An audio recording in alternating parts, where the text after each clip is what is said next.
We have two play or three more to speak about. I will call Petter to come. Since Petter är en skådespelare jag har hittat för pjäsen Till doms. Ja. Min största utmaning när det gäller att skriva pjäs faktiskt. Och största utmaning skådespelarmässigt att spela emot skådespelare som har mer text än jag. Får se. Och få den att spela mot noll, du vet, Novak Djokovic. Att det blir så tennis på det högsta Just nivå. det. Ja, som tennismatch. Ja. Det nämnde vi faktiskt när vi började det samtalet att varje pjäs måste ha en brinnande känsla. Ja. Det började så, alltså 2018, eller 19, minns jag inte. Peter Handke fick Nobelpriset tillsammans med en polsk, eller 18 och 19, precis, det var 2 år. Ja, det var därför frågan. 18 och 19, då var det 2 år och det fick polska författarina också. Och det blev lite ifrågasatt det priset. Och sen tänkte jag inte mycket på det, utan vi gjorde det bästa, försökte stödja akademins beslut. Men det kom Richard Turpin, som jag nämnde, en svensk regissör, kontaktade mig för att han vet att jag träffade en gång i tiden Peter Handke och vi hade lite kommunikation. Eller vi är goda vänner. Och sen så vi vill gärna ha honom i teatertribunalen att göra rättegång. Under Nobelvecka, va? Jag ska prova, men det blir väldigt svårt. Men ändå en bra idé, för han är teatermänniska. Han är han gillar teater. Han började som människa och sen gick vidare till film respektive författarskap. Och där klarade vi inte det uppgiften, utan han blev nästan bara gjorde det viktigaste inom självaste veckan. Men sen när det var över, då gillade idén faktiskt. Att de ville göra rättegång till Handke i tribunalen. Varför han skrev som han skrev. Men jag sa, vet du vad, ska vi inte göra en pjäs om det? Och det vet du. Att du är en författare, Richard Turpin, ni känner kanske honom. Och att jag ska vara den som dömer. Och han gillade idén. Under tiden tills vi började samla stöd, tills det blev klart, då backade han från pjäsen och jag blev själv med helheten. Jag tänkte, ska jag la ner den eller ska jag gå vidare med den? Jag bestämde att gå vidare. Hur hittar jag en Peter Handke i hela Sverige? Alltså som författare står på scen med jättetext. Gör jag en casting och till och med bjuder en tjej att spela författarinna, spelar ingen roll, alltså det är en symbol av författarskap. Men det var inte lyckat, måste jag säga. För det var mycket text. Och det nämnde du också första gången när du läste texten. Ja. Det var lite mycket. Ja. Men jag vill att författare kommer ut med allt den har att säga, för det är sista rättegången. Vad kallas det för? Sista ord. Ja, precis. Inför domen. Och det brukar vara länge, men jag bestämde att det ska bli 1 timme. Och det är den precis, att vi får tidspress och att vi får det maximala han vill säga i det kortaste tiden. Och sen när vi började tänka, då var det Handke respektive Merkel. Men sen började krig och vi tyckte att det kommer att gå långt. För att det är mycket i fråga väst och öst och olika uppfattningar av omvärlden. Och då satte vi allt i framtiden. Det blir enklast då ingen känner sig utsatt på något sätt. Och sen gjorde jag på nytt cast. Och då kom faktiskt Peter. Och jag gillade någonting där. Ja. Jag vet inte vad. Men det är den magkänslan. Det är precis som Borgi där säger. Att det är någonting som som stora producenter i Hollywood säger, ja men det är mage. Det går inte att förklara, det är inte emotionellt utan det är snarare rätt känsla. Men Peter, berätta din bakgrund inom skådespeleri. Ja, min bakgrund. Jag har hållit på med skådespeleri hela mitt vuxna liv och jag har väldigt självförtroende i det. Jag känner mig tryggare på scenen liksom. Eller det där jag känner, det är min arena liksom, eller framför kameran. Alltså, liksom, så att det kände jag direkt när jag började med teater och skådespeleri, att det var liksom, ja men som att hitta hem, eller liksom man hittar sitt, eller någonting man brinner för, man känner passionerad inställning för. Och det har jag känt liksom, jag har sysslat med det periodvis liksom under alla år, men jag känner alltid den känslan liksom om man ska spela någonting liksom.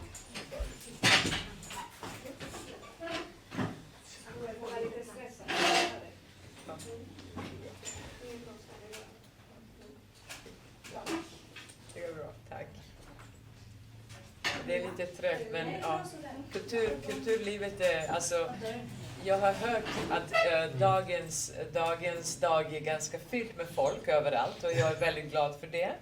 Jag tror att kulturen saknas i den här staden för att den är på väldigt låg nivå och lågmält. Och jag är tacksam för att ni är så många ikväll med oss och då måste vi trängas lite även i den lilla lokalen. Ja. Bra. Så jag träffade Peter med hans bakgrund att spela olika roller, både för unga, alltså barnteater och för vuxna. Ja. Och så.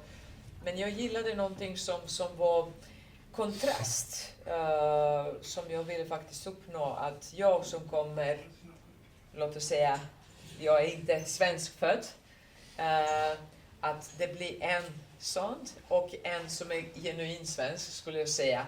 Och att det möts på något sätt att döma och att bli utsatt för dömet.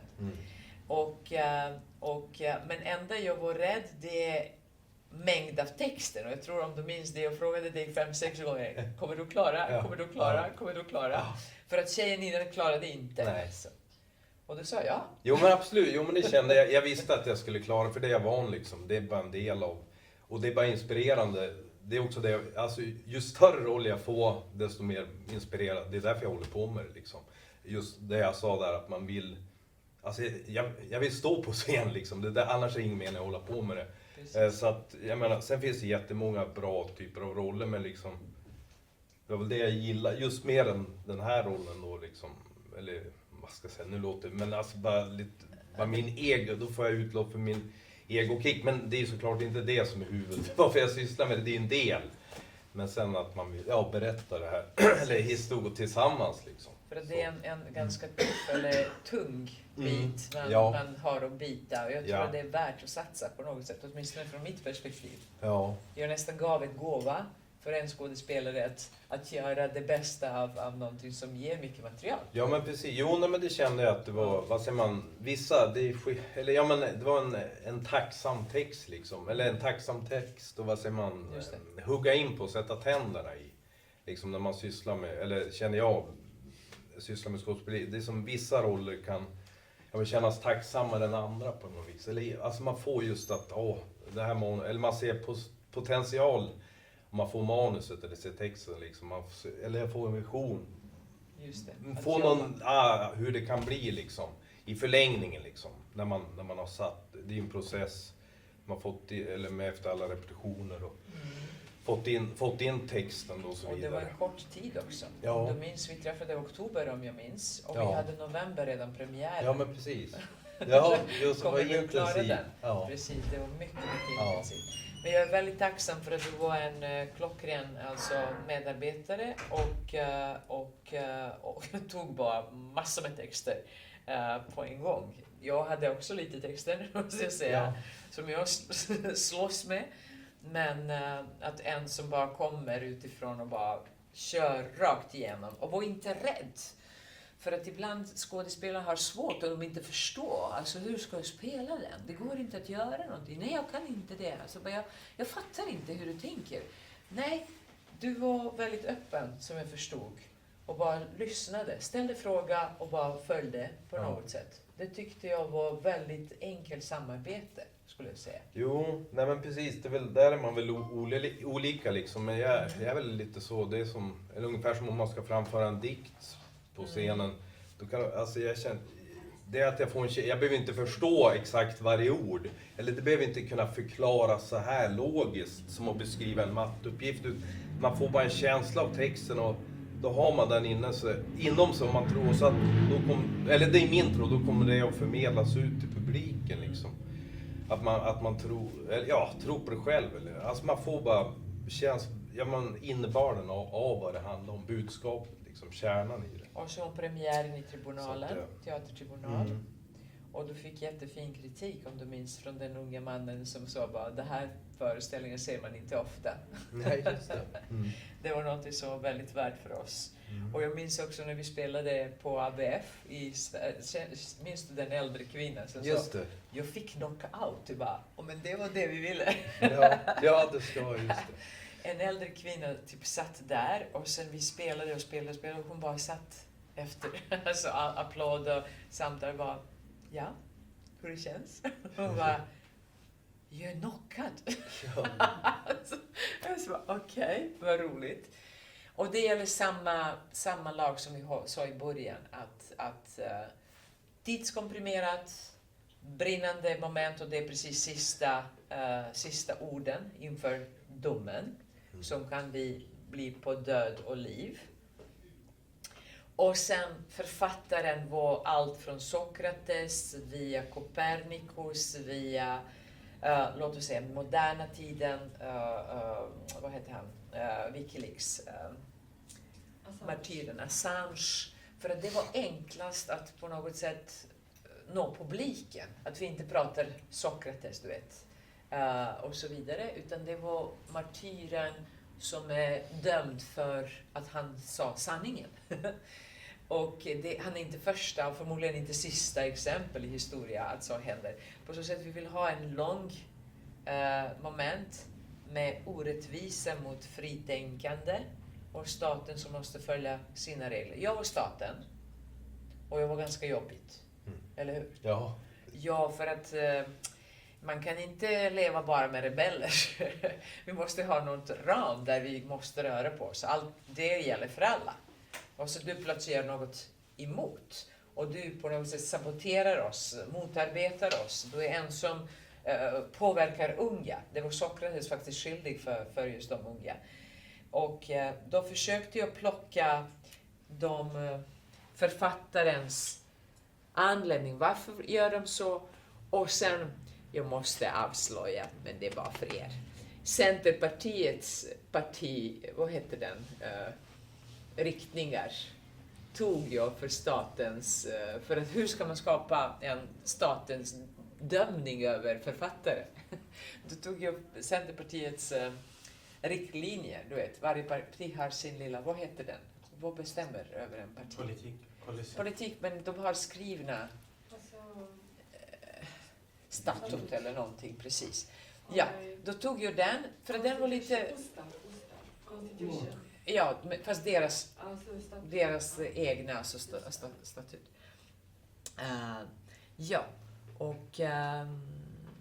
Och sen stoppade vi faktiskt alltid i framtiden, och AI gjorde den, och sen kvantnätverk, alltså nätverk, för att allt är redan förbi, för att Assange pratar mycket om framtiden, han varnar om framtiden.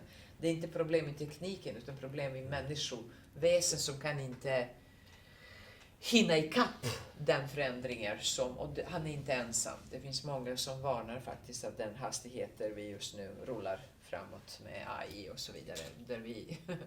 Frågan är vart ska vi landa? Självklart vi ska överleva, men det kan bli ganska hög kost. Inte på grund av robotarna utan på grund av naturen vi lever i och relationer vi har oss emellan.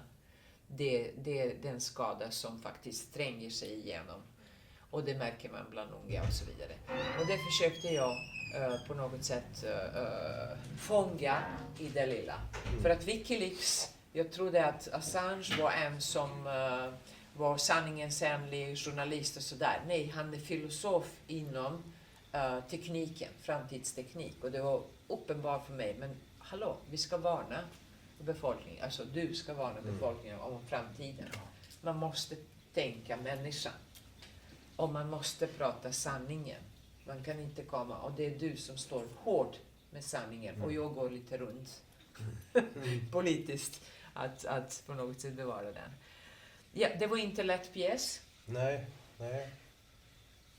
Men vi klarades. Ja. Bra. Vill ni ha lite mer information om den? Eller någonting som ni vill veta mer? Den heter Till doms. Till doms. Och det betyder att domen förmodligen kommer aldrig att ställas. Går det fortfarande? Eller?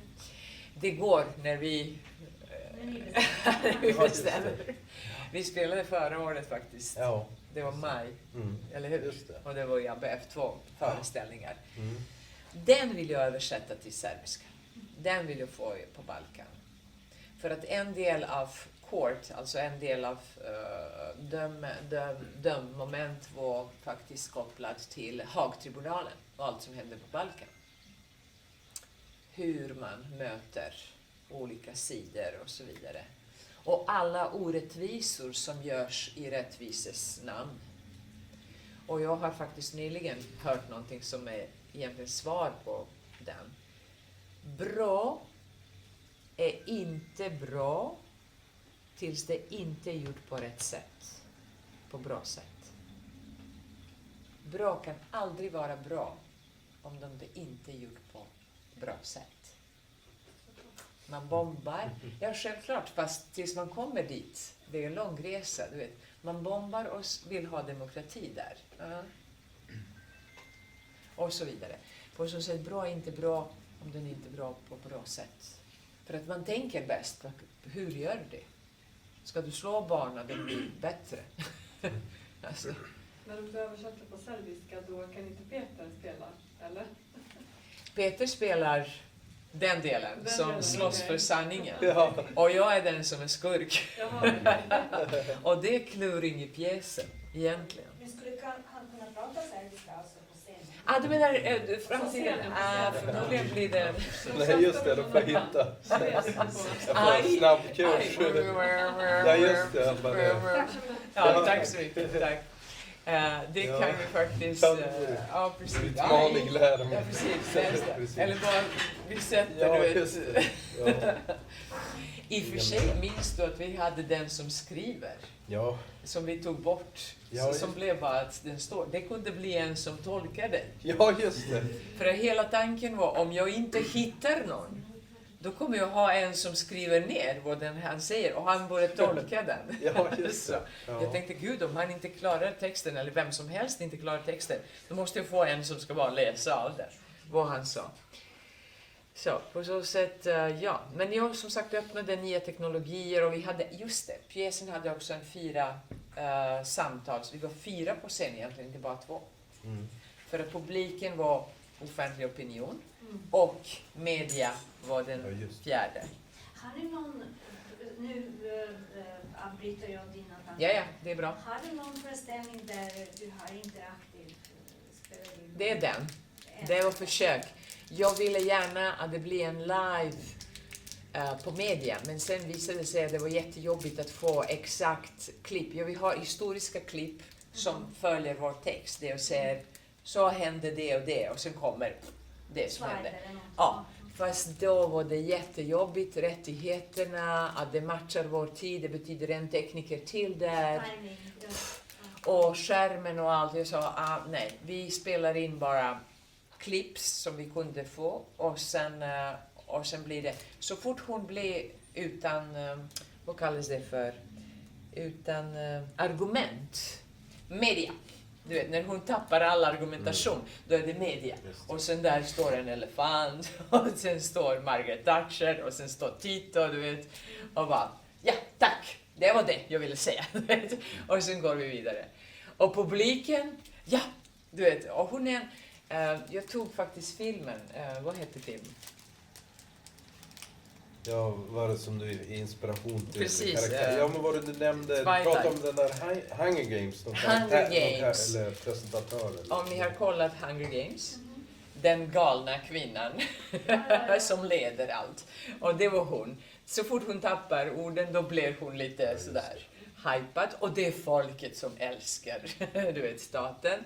Och han bara, okej, nu är det spel igen, du vet, och så vidare. På så sätt, ja, vi hade lite förebild. Och egentligen i Solna gjorde vi premiären. Eller förspel. Minns Ja, att vi just kom det, med där. genrep. Ja, just det. Genrep kom vi till Solna. Och jag var jätteglad för det var den första genrepspubliken. Vi bara lånade lite folk som kom egentligen och tittade på det. Och sen gick vi till tribunalen. Och de var inte glada att se oss.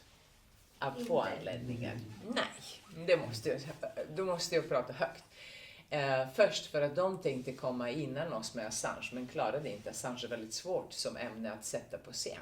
Och vi faktiskt fick hela Assange i vår pjäs utan att nämna honom. Nummer 1. Och nummer 2. Tribunalen, precis som alla små teatrar, har en liten tendens. Och det är att stänga sig inom sig själv och skapa sin egen åsikt om politiken. Och vi bröt igenom den ganska ordentligt. För att de är vänster, man tänker vänster på tribunalen och då är det rätt att prata trams om det och stödja något annat. Men vi på något sätt körde över alla dessa vänster- och höger-tankar genom att vrida och vända. Från vårt perspektiv. Och de bara, kan ni inte göra det lite långsammare att vi fattar? Jag sa, om jag gör långsammare då skulle vi behöva kanske några år. Att ni förstår vad vi... Utan kom några gånger och tittar. För att det är omvänd situation, det är den orättvisa som vi gått igenom. Alltså på Balkan, omvänd, och det var, låt oss säga, svensk spelat. Och de fattade inte hur demokrati Men det kan... kanske var lite, om du inte har något vackert att säga så säg någonting idag. Va? Ja, det var typ, det var typ, hur tänkte ni? Typ, du vet, demokrati, totalitarism, ja. Fast är det inte att alla vill ha demokrati? Ja, fast på vilket sätt? Mm. Och sen, Sverige gick i NATO, hur? Blev man fri tillfrågad eller bestämdes det? Är det en demokrati, eller? Sokrates var emot demokrati. Ja, precis. där Det var kom hierarki, absolut. Så. På så sätt, ja. Vi vände om många gånger alla tankebanor som var klichéaktiga. Och spelade på den och bara, det är för mycket, det är för mycket. Jag förstår, men det är i alla fall, alla ska gå hem med någonting och grubbla över. Så. Jag tror att vi lyckades och det är därför jag vill nu smälta det lite långsamt. För att jag var rädd.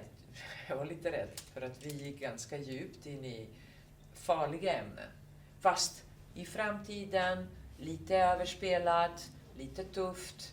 Han är typ, vad hette det? Assange? Nej, inte Assange. Vad hette den i Game? Vad hette Game som? Assassin. Assassin. Ja, just Assassin's Creed. Är det det? Ja, just det. Och jag var den från Hunger Games. Så det var ungefär där. Han var lite så bara cool och bara... Ja, så det var lite tanken. Mm. Ja. Då lekte vi lite över för att få budskap done. Så. Frågor? Nej? Bra. Peter, tack. Ja, Tack.